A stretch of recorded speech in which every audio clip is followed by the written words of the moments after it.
Hi everybody, welcome back to the Kaiser and Hande's Poecast. I'm Hannu and that is Retrokaiser. Yep. I'm the annoying voice guy. Oh, really? Well, sound You're doing really? all these fucking Vincent Price evil laugh things when I'm not recording, and now you're just like, yep. I'm a man full of surprises, that's what I am. And welcome to the spookiest. And I'm having to make up cover for you. Now, Evening. yes, welcome to the spookiest podcast on YouTube. So, welcome back. Welcome back to our original spooky podcast on YouTube. Well, that's I always accidentally keep saying podcast, but that's why we picked the name, because it works. Where I read an Edgar Allan Poe story and Kaiser makes sound effects and other funny remarks. Hopefully. Hopefully. And now, finally, you probably already know which story we're doing because it's probably in the title, but it's been a long time coming. We are finally doing The Black Cat. Yes. Good, nice pussy. Okay. Yes, this is a long time coming because this, of course, I've mentioned in, I think, every single one. I'm pretty sure in every single one of the previous podcasts I have mentioned that this is my favorite Edgar Allan Poe story. We've been kind of saving it up because we wanted to do some of the other ones. We didn't want to do this straight away. But yes, this is my favorite Edgar Allan Poe story. In fact, I have a video which long predates the start of the Poecast where I actually did do a reading of this, somewhere around like 2010 or something. I did a video that was just me reading The Black Cat. And when we started doing this podcast like a couple of years ago, I was actually thinking that when we started the podcast, that would have been a nice supplement. I could have just posted the original video, re-uploaded it, or just linked to it. But unfortunately, it seems to have been lost to time, so I haven't been able to. Plus, you'd miss out on my exclusive sound effects. Well, yeah, now we get to give it the Retrokaiser treatment, so all the better. But yeah, it's a shame because it's the only video from that time that is like that, where it's just me reading a story. And I remember actually being surprised that I managed to do it so well. Like, I didn't stutter too badly or anything, because I sometimes get caught off guard by the choice of wording and things like that. And also, I used it, when I did that video, I used the very same book that is currently in my hand. So this is as we've mentioned this several times before, the Selected Tales, Edgar Allan Poe. And I want to remind once again, we've probably said this a few times, but all the Edgar Allan Poe stuff is public domain. You can just go online and download it. So if you like reading, physical books, there are definitely a lot of different Poe collections. This is not necessarily the best one. I'm just saying that this is the one I'm using for this Poecast. But obviously, I recommend that any of the stories that we've read here, I also recommend just people going out looking for them and reading them. But if you're not a fan of just reading straight up text, there's also graphical adaptations of Poe stories too. Granted, those are not public domain, but if you go down to your local library, or another library for that matter, you'll probably find it there.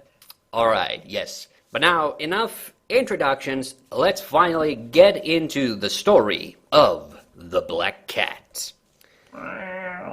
For the most wild yet most homely narrative which I am about to pen, I neither expect nor solicit belief. Mad indeed would I be to expect it, in a case where my very senses reject their own evidence, yet mad am I not. And very surely I do not dream, but tomorrow I die. And today, I would unburden my soul. Burdens. I was half expecting a fart sound actually, but okay. But I wanted to pause there because tomorrow and today actually have a dash after the two part. So that's interesting. Once again, some old spelling in the story.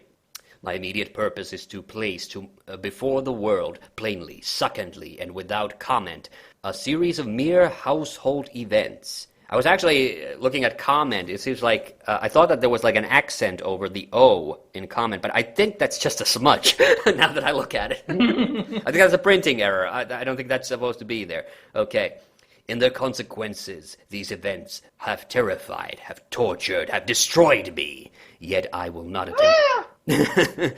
Yet I will not attempt to expound them. To me, they have presented little but horror. To many, they will seem less terrible than barracks or barracks. I'm not entirely sure how to pronounce that word. Yes, we can. Yeah, it's Baroques,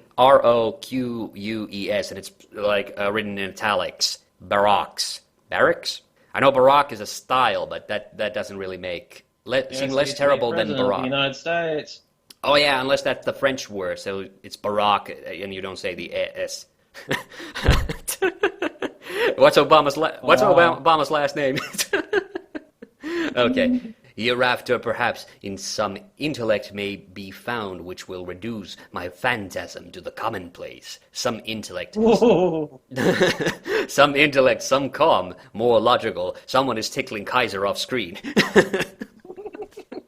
I lost my place, sorry. Yes, some intellect more calm, more logical, and far less excitable than my own, which will perceive in the circumstances I detail with awe nothing more than an ordinary succession of very natural causes and effects. From my infancy, I was noted for the docility and humanity of my disposition. My tenderness of heart was even so conspicuous as to make me the jest of my companions. And by the way, they split.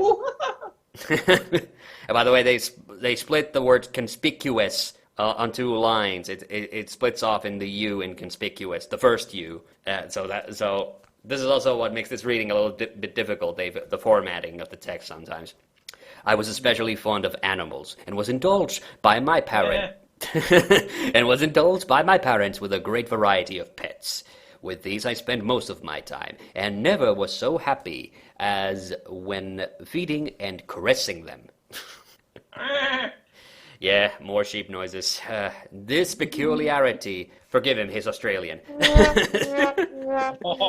Yeah, sorry, low blow. This peculiarity of character grew with my growth.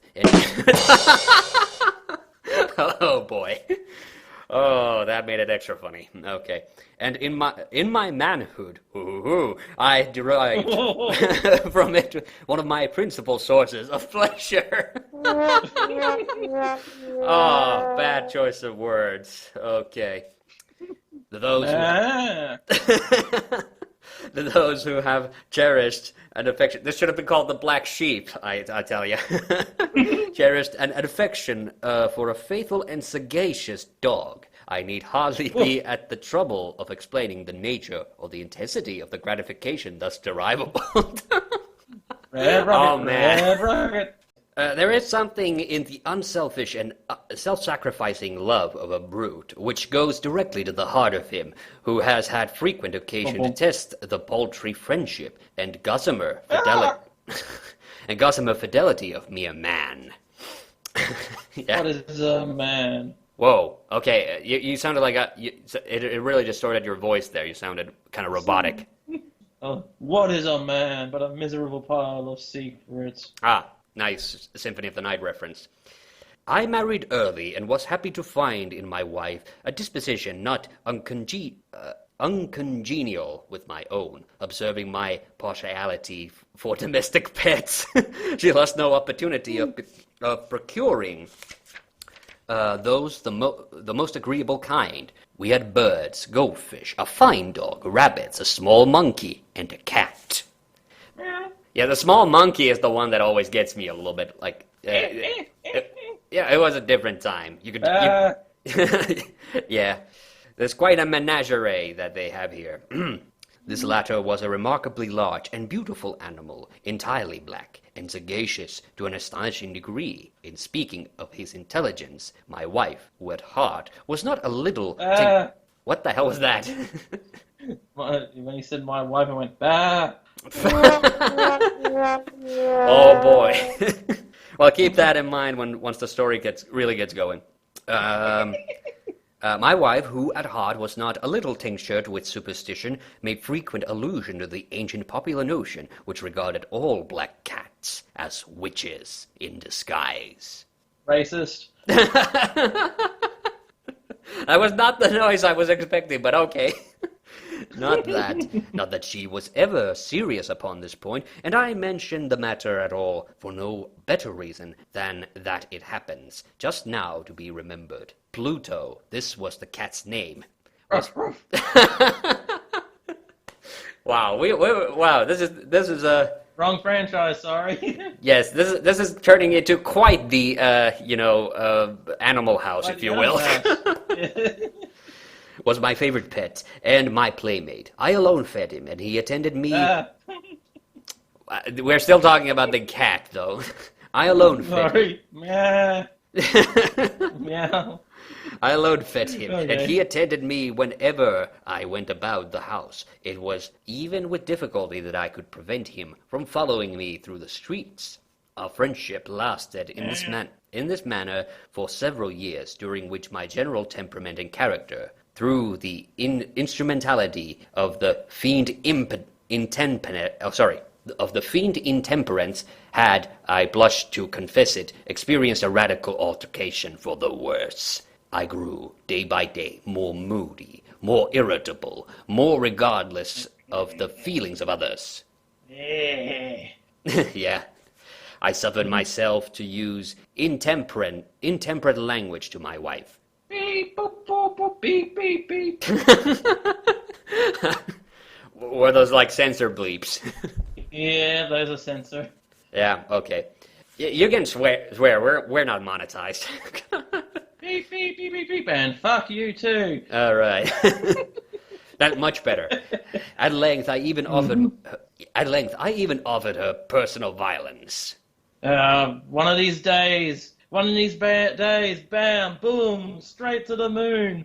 My bets, of course, were made to feel the change in my disposition. I not only neglected, but ill-used them. For Pluto, however, I still retained sufficient regard to restrain me from maltreating him, as I made no scruple of maltreating the rabbits, the monkey, or even the dog, when by accident or through affection they came in my way. Yeah, this is taking quite a dark turn now. But my disease grew upon me, for what disease is like alcohol? Yes. So the guy was becoming drunk. That's very, very Edgar Allan Poe right there. Very. All right. And at length, even Pluto, who was now becoming old and consequently somewhat peevish, even Pluto began to experience the effects of my ill temper. Was that another sheep sound? No, that's an old cat. Meow. All right, but it sounded like a sheep. That's what I'm saying. Maybe a little less vibrato there. Okay. Meow. One night, returning home, much intoxicated, Ooh, you shut up. from one of my haunts about town, I fancy that the cat avoided my presence. Come here, pussy. Yeah. I seized him, when in his fright at my violence he inflicted a slight wound upon my hand with his teeth. Oh, sorry. The fury of a demon instantly possessed me. I knew myself no longer. My original soul seemed at once to take its flight from my body, and more than a fiendish malevolence, gin-nurtured, thrilled every fibre of my frame. I took from my waistcoat pocket a penknife, opened it, grasped the poor beast by the throat, and deliberately cut one of its eyes from the socket. I blush, I burn, I shudder, while I pen the damnable atrocity. Yeah. Well, they do say the pen is mightier than the sword, don't they? Oh boy. Yeah. All right. So, okay, animal abuse already. So I should have probably already warned that animal lovers, probably don't listen to this episode. When the reason returned with the morning, when I had slept off the fumes of the night's debauch. That is always a weird word to see. Like, I know debauchery, but debauch, yeah. I experienced a sentiment half of horror, half of remorse, for the crime of which I had been guilty, but it was at best a feeble and but it was at best a feeble and equivocal feeling, and the soul remained untouched. I again plunged into excess, and soon drowned in wine all memory of the deed. In the meantime... Sounds like he's had enough wine with the way this guy's going on. Oh yeah, it's about to get a lot worse, by the way. So again, warning. In the meantime, the cat slowly recovered. The socket from the lost eye presented it is true, a frightful appearance. But he no longer appeared to suffer any pain. He went about the house as usual, but, as might be expected, fled in extreme terror at my approach. I had so much of my old heart left as to be at first grieved by his evident dislike on the part of a creature which had once loved me. But this feeling soon gave place to irritation. Sorry. Wow, I was listening. Irration. Yeah, I listened to myself say that word, and that's not right. Okay. And then came, as if to my final and irrevocable overthrow, the spirit of the perverseness. And I should also remind everybody that in the 1800s, perverse meant something a little bit different, but it's also once again the formatting, or I should say the font that they use here is kind of interesting. This is not in italics like the previous one. This is in all capital letters, but it's like a slightly different font size. So it's in all capital letters, but it's the same size as the lowercase text, which is weird. There is a Poe story, by the way, called "The Imp of the Perverse," but that's not a very good one. Yeah, no, it's not as sexy as it sounds. It's quite the it's one of Poe's more like philosophical works, actually. All right, but let's continue. Of this spirit philosophy takes no account, yet I am not more sure that my soul lives than I am that perverseness is one of the primitive impulses of the human heart, one of the indivisible primary faculties, or sentiments which give direction to the character of man. And also, I forgot to say it in an earlier part, but here also, man with a capital M, actually. So he's making it very clear that he's talking about, like, humans. So man is just short for human. Okay. Who has not 100 times found himself committing a vile or a stupid action for no other reason than because he knows he should not? On that note, please follow Retrokaiser on Twitch at www.twitch.tv/EmeraldRangers. Sorry, yeah, I couldn't resist. Okay. They're actually really good. I'm joking. I'm pulling his chain, if you will, or something like that. Yanking my eye out, if you will. Yanking your eye out. Ew, please no. Actually, yeah, that part where he like, sorry, we're breaking away from the story a little bit, but that actually is the part that grosses me out the most. I have a thing about eyes and eye injuries that always gets me. Yeah, something just gross about, especially eye gougings. Ugh. Yeah, well, yeah, like I said, it's going to get a whole lot worse violence-wise, but actually, like, that part of the story is the one that always makes me the most uncomfortable. Okay. All right, but let's move on. I see. Good one. Okay, let's continue. Have we not a perpetual inclination in the teeth of our best judgment to violate that which is law? Law! I'm saying that because law, again, capital L, and now also in italics. Okay. Merely because we understand it to be such, the spirit of perverseness, I say, came to my final overthrow. It was this unfathomable longing of the soul to vex itself, to offer violence to its own nature, to do wrong for the wrong's sake only, that urged me to continue and finally to consummate the injury I had inflicted upon the unoffending brute.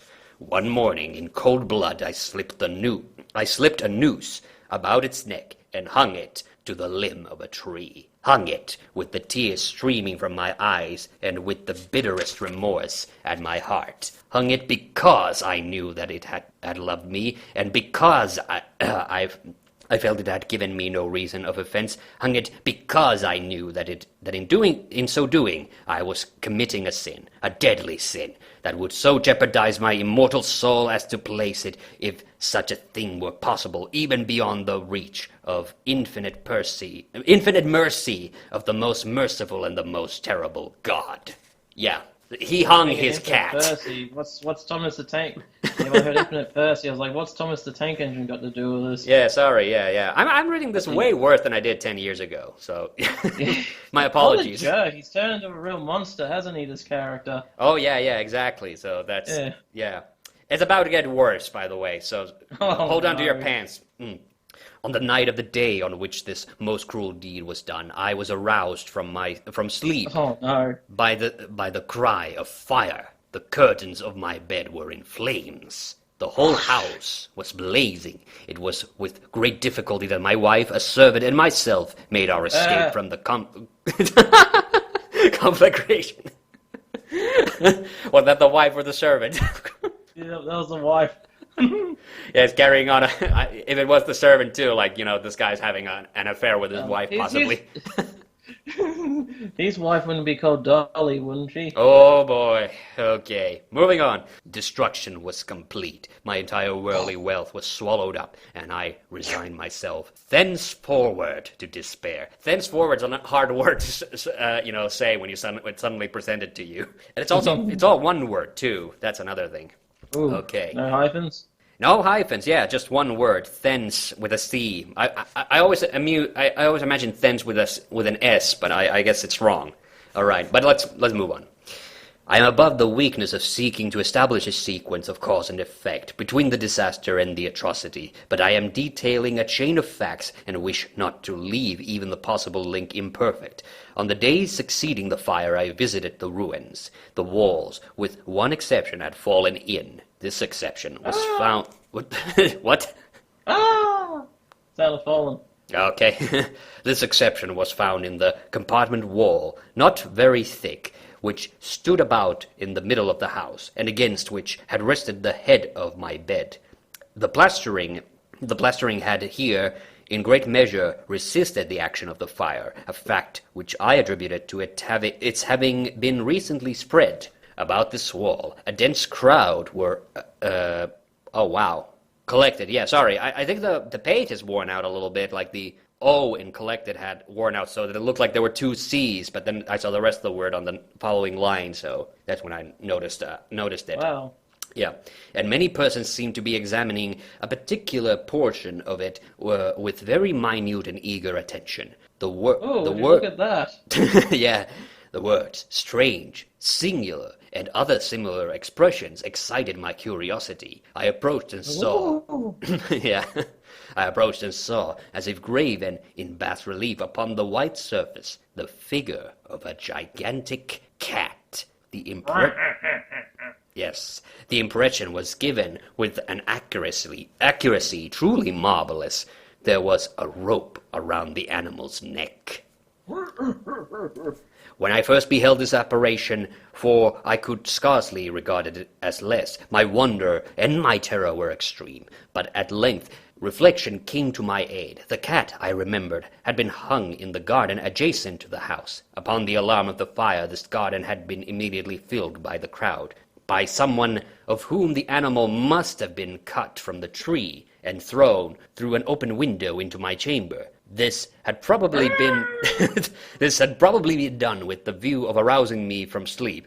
The falling of the other walls had compressed the victim of my cruelty into the substance of the freshly spread plaster, the lime of which, with the flames and the ammonia from the carcass, had then accomplished... That's one hell of a throw. Yeah, had accomplished the portraiture as I saw it. Yes, exactly. One hell of a throw. Like I was about to take a break at the end of that passage because that is quite the leap of logic that our protagonist is taking. That somebody saw the fire, escaped the house, and threw a fucking cat through a window. Like the absurdity, as if there weren't like other heavier, more suitable things to throw. If indeed these guys were trying to wake this guy up from the fire, so So this guy is like really trying to over-rationalize this whole situation. Yeah, I can tell. Yes, but also this is something that maybe we've talked about before. That when we read the Murders in the Rue Morgue, that Poe is considered kind of like the forefather of detective fiction, and a lot of his like characters, protagonists in his stories, like are like this. Like he just decides to go inspect this side of the fire just for no reason, just because he wants to do it. So this is where we kind of get that whole proto detective fiction thingy as well. But yes, I agree. That is one hell of a throw. And you know what immediately came to mind, although this is kind of stupid because it's not exactly the same thing. Do you remember that it was done by an orangutan? No orangutans in this story, surprisingly. There was a little monkey, though. But yep. You've seen Monty Python and the Holy Grail. Yep. I was just reminded of the freaking scene when they're looking for the shrubbery, and there's the old lady who is beating a rug with a cat. Sorry, yeah, that's I know that's cruel, but that scene always cracks me up. Oh boy. All right. Moving on. Let's continue with the story. Although I thus readily accounted to my reason, if not altogether to my conscience, for the startling fact just detailed, it did not the less fail to make a deep impression upon my fancy. For months I could not rid myself of the phantasm of the cat, and during this period there came back into my spirit a half-sentiment that seemed, but was not remorse. I went so far as to regret the loss of the animal, and to look about me among the vile haunts which I now habitually frequented, for another pet of the same species, and of whatever similar appearance with which to supply its place. One night as I sat, half stupefied, in a den of more than infamy, my attention was suddenly drawn to some black object, reposing upon the head of one of the immense hogsheads of gin. Hogshead? Okay, I actually don't know what a hogshead is, but it says hogsheads of gin.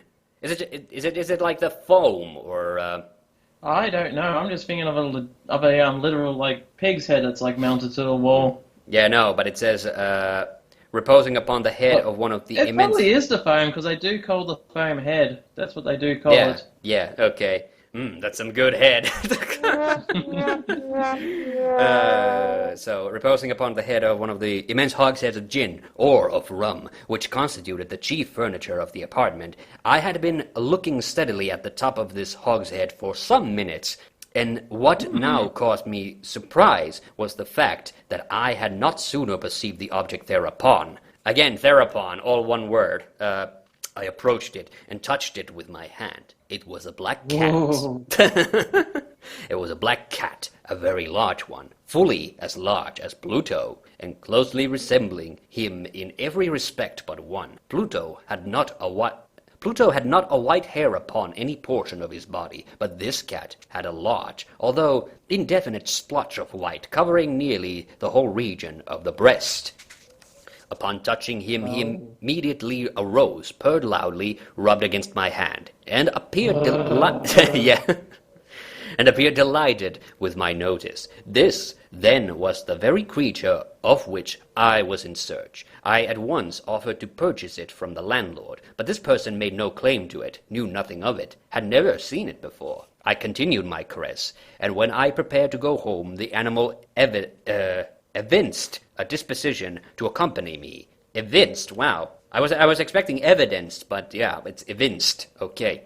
I permitted to do so, occasionally stooping and patting it as I proceeded. When it reached the house, it domesticated itself at once and became immediately a great favorite with my wife.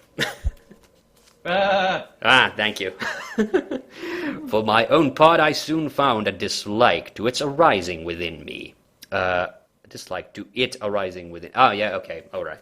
This was just the reverse of what I had anticipated, but I know not how or why it was. Its evident fondness for myself rather disgusted and annoyed me. Lovely noises. Excuse me, I need some water. By slow degrees, these feelings of disgust and annoyance rose into the bitterness of hatred. I avoided the creature. A certain sense of shame and the remembrance of my former deed of cruelty preventing me from physically abusing it. I did not, for some weeks, strike or otherwise violently ill-use it. But gradually, very gradually, I came to look upon it with unutterable loathing, and to flee silently from its odious presence, as from the as from the breath of pestilence. Yeah. Be you. What added no doubt to my hatred of the beast was the discovery on the morning after I brought it home that, like Pluto, it also had been deprived of one of its eyes. This circumstance, however, only endeared it to my wife, who, as I have already said, possessed in high degree that humanity of feeling which had once been the distinguishing trait and the source of many of my simplest and purest pleasures. Yes.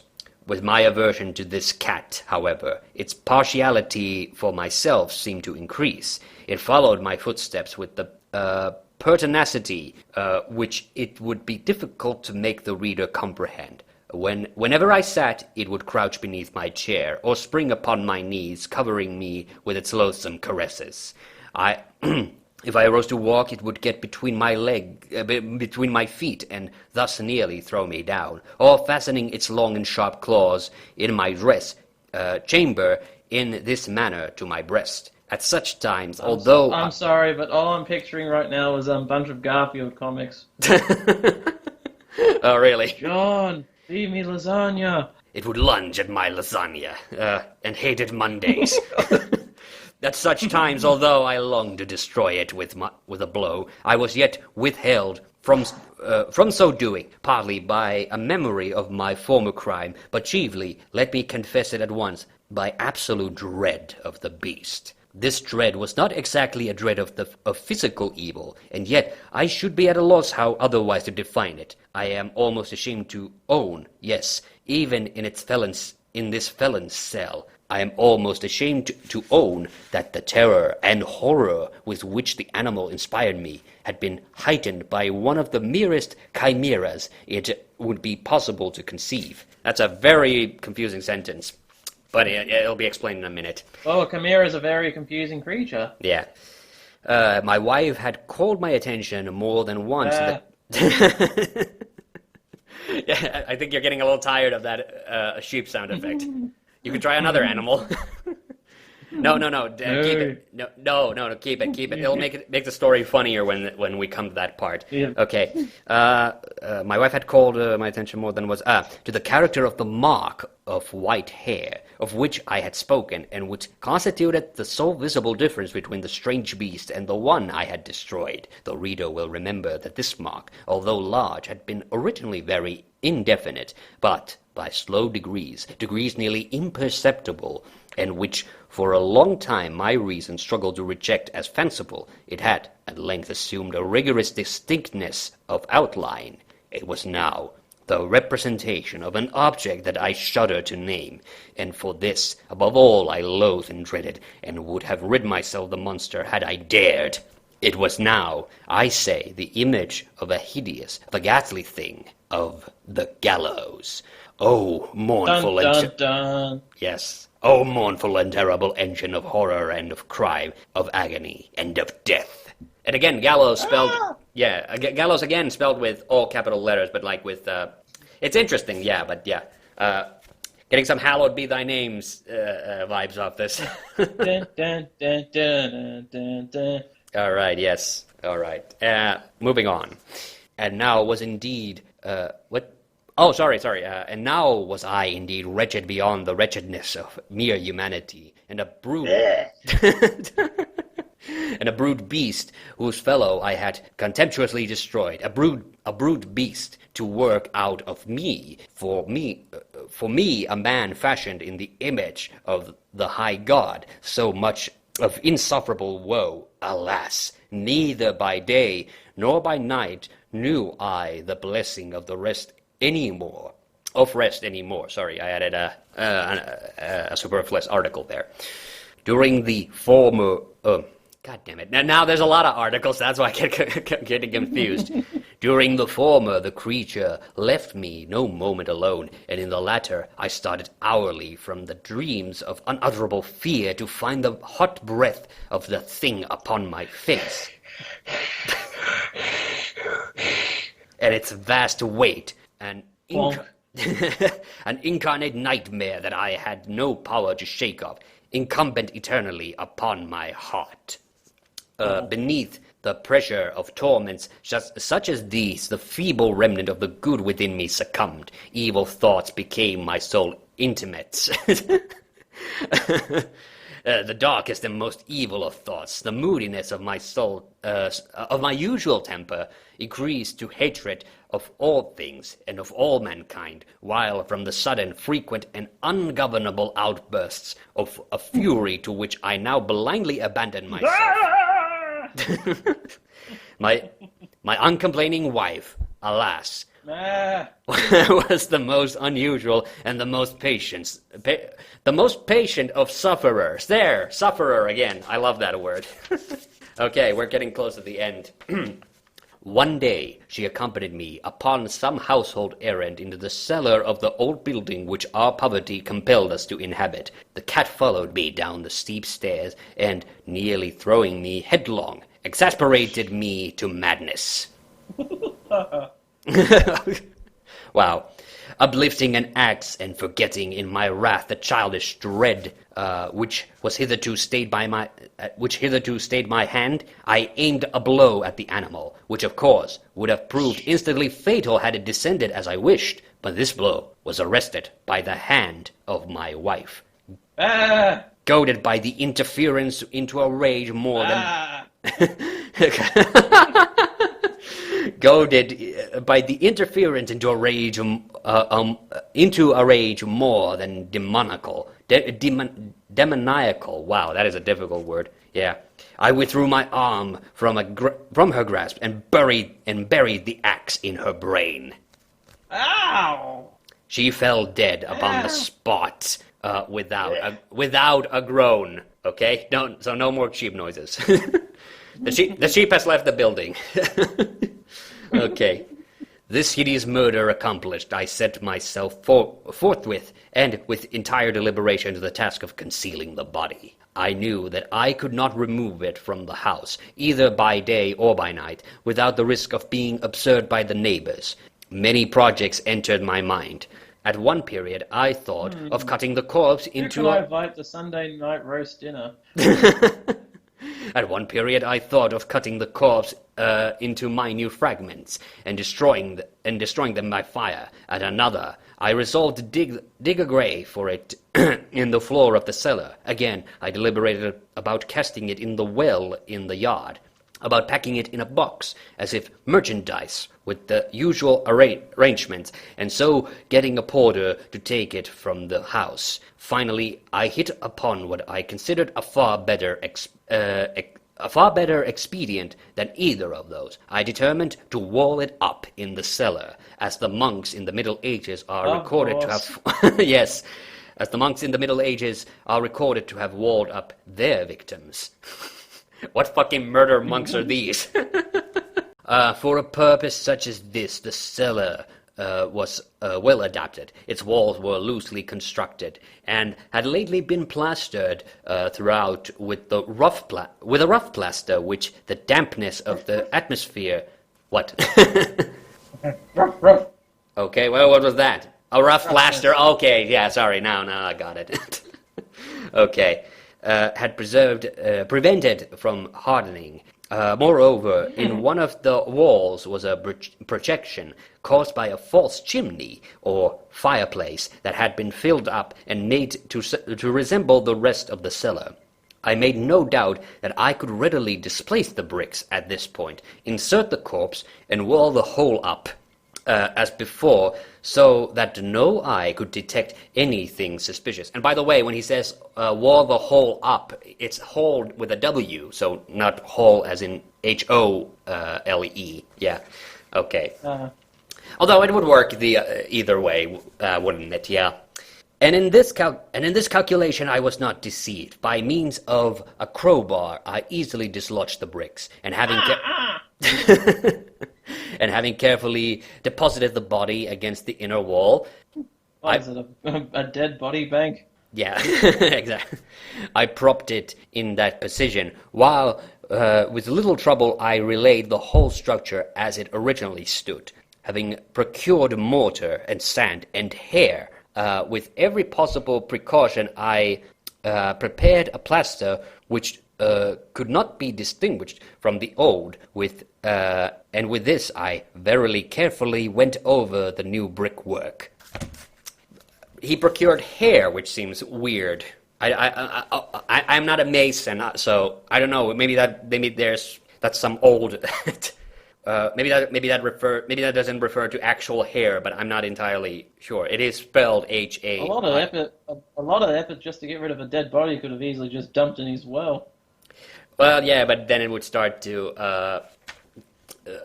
rot, and if that well isn't used, then somebody would have found it. That was the whole point of concealing something, is that somebody doesn't find it. Okay.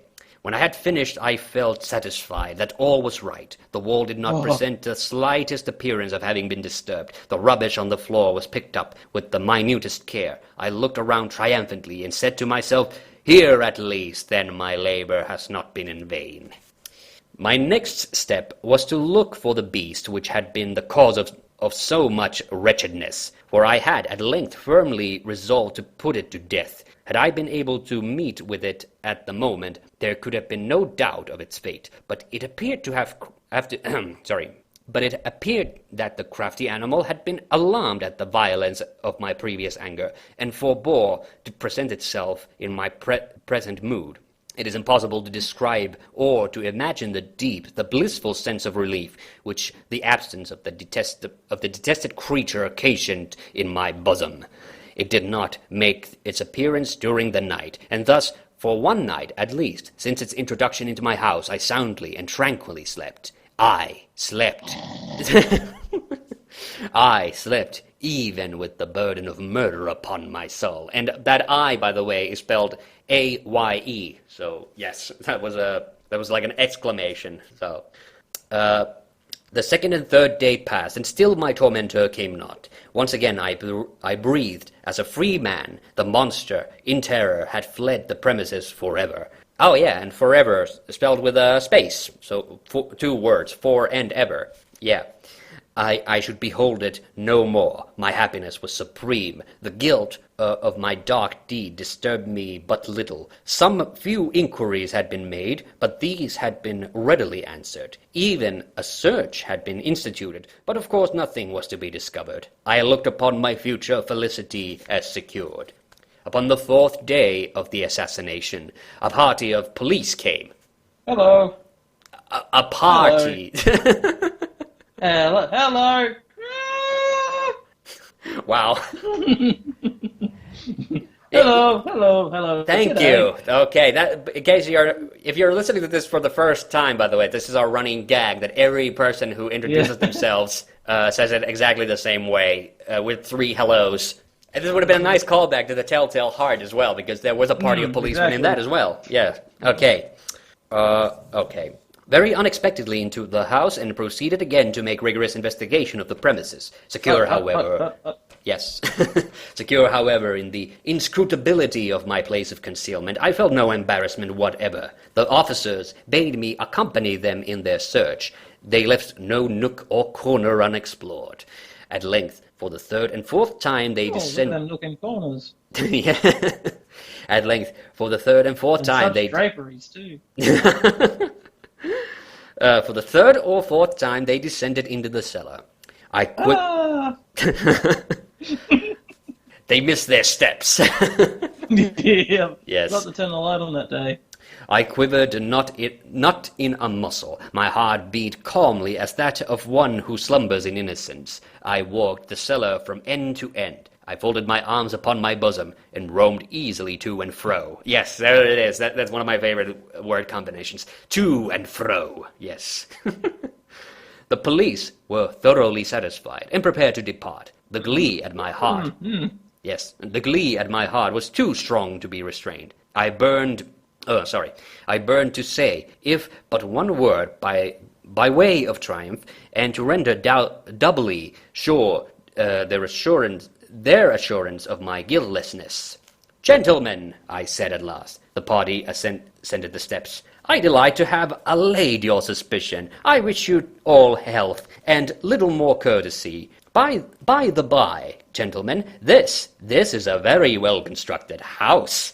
In the rabid desire to say something easily, I scarcely knew what I uttered at all. I may say an excellently well-constructed house. These walls, are you going, gentlemen? These walls are solidly put together, and here, through the mere frenzy of sorry, that was the end of the quote. Okay, I'll do that again. I may say an excellently well-constructed house. These walls, are you going, gentlemen? These walls are solidly put together, and here, through the mere frenzy of bravado, I rapped heavily with a cane which I held in my hand upon that very portion of brickwork behind which stood the corpse of the wife of my bosom. What, no sound effect? Oh no, he's getting a bit too cocky now. Yeah, but rapping with the cane. Wooka wooka wooka wooka yo yo yo. Okay, not the kind of rap I was expecting, but close enough. But may God shield and deliver me from the fangs of the arch-fiend. No sooner had the reverberations of my blows sunk into silence than I was answered by a voice from within the tomb. Hello. Again, not the sound I was expecting, but okay. By a cry at first... By a cry at first muffled and broken, like the sobbing of a child, and then quickly swelling into one long, loud, and continuous scream, utterly anomalous and inhuman. A howl. A wailing shriek, half of horror and half of triumph, such as might have arisen only out of hell, conjointly from the throats of the damned in their agony, and of the demons that exult in their damnation. All right, that went a bit metal at the end. Of my own thoughts, it is folly to speak. Swooning, I staggered to the opposite wall. For one instant, the party of the stairs remained motionless, though extremity of terror, through extremity of terror and awe. In the next dozen stout arms were toiling at the wall. It fell bodily. The corpse, already greatly decayed and clotted with gore, stood erect before the eyes of the spectators. Upon its head, with red extended mouth and solitary eye of fire, sat the hideous beast whose craft had seduced me into murder, and whose informing voice had consigned me to the hangman. I had walled the monster up within the tomb. The end. Yep. So the guy accidentally also walled the cat in the wall. All right, so Kaiser, what did you think of that story? That guy was absolutely bonkers, wasn't he? Yeah, exactly, yes. And you probably noticed at least some resemblance to a couple of other Poe stories, or at least one that we've read before. And to Poe's real life too, like the alcoholism. Yeah, well, I should actually point out something, and I've been meaning to say this in some of the Poecasts in the past. And it's true that Poe did have a little bit of a drinking problem, but actually some of his drunken exploits are actually exaggerated, because Poe had this one had kind of run luck after his death. The guy who wrote his official biography was actually somebody who really hated him. So he kind of there's been a little bit. So he did have some drinking issues, and he did lose a couple of jobs because of drinking. But there's another thing that you should probably know about 1800s Americas is that everybody drank back then. So it wasn't just him. But he was moody and depressed, and obviously it comes to bear. He met because of everything bad that happened to him during his lifetime. But you probably noticed at least a little bit of a similarity to the Telltale Heart. No doubt. Mm-hmm. And then the plot device... Definitely. Yes, and that plot device of walling somebody in is also prominent in another story of Poe's. Not the premature burial, which you might think it is, but the Cask of Amontillado, which I think actually is in this collection. But that story is actually slightly different because in this he's hiding the corpse, like the guy did in the Telltale Heart. But in the Cask of Amontillado, it's more similar in the sense that he literally bricks somebody into the wall. But the difference is in that story, the guy is still alive when he's doing it. Yeah, it's also showing Poe's love for police stories as well, like gruesome murders as well. Like yeah. Horror and police. Yeah, exactly. Towards the end. Yeah, so turns into a bloody episode of CSI. Yeah, and that finale definitely resembles the Telltale Heart quite a bit. But in that, it did get almost a little comical there at the end. I always love that finale that the guy, especially like that he starts to speak and the cops are already leaving. He is phrasing it like that, like when he says, "Are you leaving, gentlemen? This is an excellently built house. Look at this wall." Yeah, it sort of turns like he felt so free that he got way too full of himself in the end, which in terms gave himself away. Yeah, which makes a little bit of sense because like he thought that he's gonna get off scot-free, whereas you remember in the Telltale Heart, the guy was so goddamn loony that he thought he could hear like a heartbeat, and he like gave himself up, which that's the reason I always kind of hate the Telltale Heart a little bit. It's a good story, don't get me wrong. It's a funny story, I think, especially if you haven't listened to it. That was our very first Poecast, so you should go and listen to that. But the guy is a little too cartoonishly insane, whereas this character is a little bit more. And in this character, they give a reason for why he is moody and grumpy and violent because he's an alcoholic. So there's at least a little bit of substance. Is a bit more substance to it because in the Telltale Heart, the guy was just insane. Good pun there. Substance abuse, substance. Yeah, exactly. And I love that. Yeah, I love that. I actually forgot that. I remembered that the scene where he kills the wife, it went a little bit differently. I remembered that he's going to strike the cat and misses and hits his wife, but then in the story it said that the wife stops him from hitting the cat, and then he gets riled up and then strikes the wife. I always forget that it was 2 strikes. So I'm just saying, that's second degree murder at the very least. You're out. Yeah. Oh, that's 2 strikes, not 3. Yeah, but I forget. Yeah. I also remember because I actually wrote a term paper on this story back in university. I think we did it for an imagology course.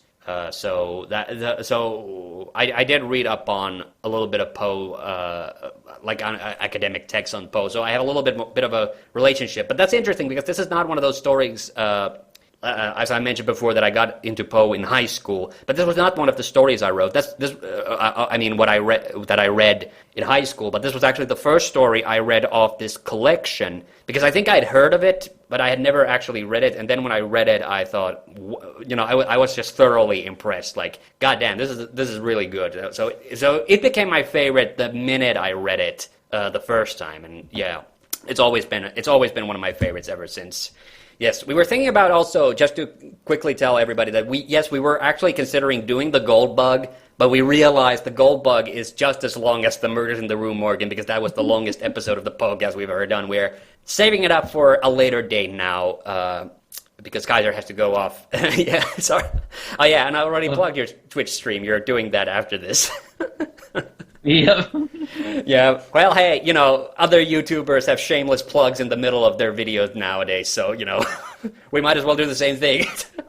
Yep. Make sure to follow me at twitch.tv/EmeraldRangers, where I stream every Wednesday, Saturday, and Sunday. We'll try to. Wednesday, I try to stream something from my Steam collection backlog, because I've got way too many Steam games that I never touch. I was like, this is a good time to play some of them.